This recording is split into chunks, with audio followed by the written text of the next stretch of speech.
देखिए, मोहन भागवत, आरएसएस और भारतीय जनता पार्टी ये एक झूठ बोलने की, सिर्फ हिंदुस्तान की नहीं, पूरी दुनिया की सबसे बड़ी फैक्ट्री अगर झूठ बोलने की कोई है तो भारतीय जनता पार्टी और आरएसएस है। इनसे बड़ी मास्टरी किसी को नहीं है झूठ बोलने में। यही मोहन भागवत कह चुके हैं कि आरक्षण खत्म होना चाहिए, आरक्षण की समीक्षा होनी चाहिए। इनके एक नेता, संयुक्त महासचिव मोहन वैद्य कह चुके हैं कि आरक्षण से अलगाववाद बढ़ता है, आरक्षण खत्म होना चाहिए। उत्तर प्रदेश के अंदर 69,000 शिक्षक भर्ती में ओबीसी का आरक्षण मारा गया। मैं ऑन रिकॉर्ड बातें बोल रहा हूं, उसको ध्यान से सुनिएगा, और अगर मैं कहीं गलत बोल रहा हूं तो इस पर सवाल पूछिएगा मुझसे। पूरे देश के विश्वविद्यालयों में, दिल्ली विश्वविद्यालय सहित पूरे देश के विश्वविद्यालयों में आरक्षण चुन चुन के खत्म किया गया। कहीं एक पोस्ट निकाली गई, कहीं 1.5 पोस्ट निकाली गई, कहीं 2 पोस्ट निकाली गई, आरक्षण को खत्म किया गया। ये पिछले 10 साल में हुआ है। तो भारतीय जनता पार्टी और आरएसएस का साफ एजेंडा है, और मैं फिर दोहरा रहा हूं, पूरा भारत तो बाबा साहब डॉक्टर भीमराव अंबेडकर जी के संविधान को मानता है, भारतीय जनता पार्टी भागवत के संविधान को मानती है, और भागवत का संविधान कहता है, नागपुर का संविधान कहता है आरक्षण देश में खत्म होना चाहिए। भागवत का संविधान कहता है चुनाव खत्म होना चाहिए, और देश का संविधान लोकतंत्र खत्म होना चाहिए। इसके उदाहरण दे रहा हूं मैं आपको। अब आपने मुद्दा छेड़ दिया तो पूरी बात सुनिए। चुनाव खत्म करने की बात मैं क्यों कह रहा हूं?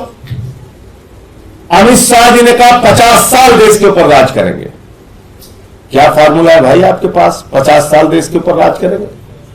वही फार्मूला है जो सूरत में हुआ, जो चंडीगढ़ में हुआ, जो मध्य प्रदेश में हुआ, जो कर्नाटक में हुआ, जो महाराष्ट्र में हुआ, जो उत्तराखंड में हुआ, जो अरुणाचल में हुआ।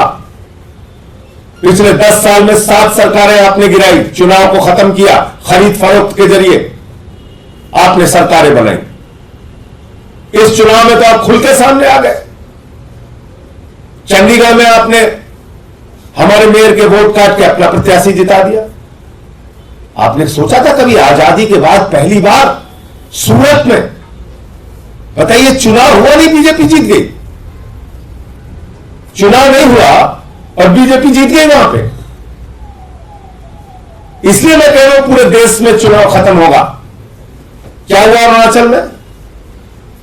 आपको पता है 10 विधायक भारतीय जनता पार्टी के वहां जीत गए। पता नहीं मीडिया ने कितनी रिपोर्टिंग की इसकी।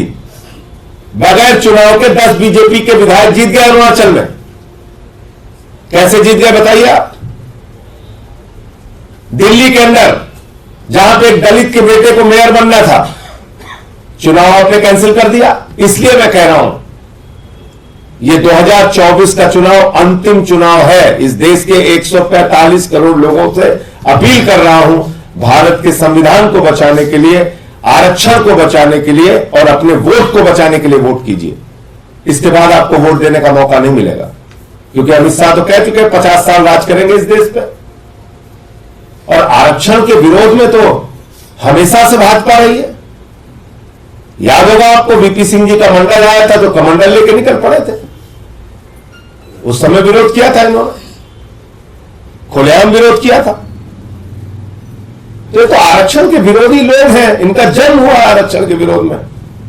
कितने कैबिनेट सेक्रेटरी बताइए देश में SC ST हैं?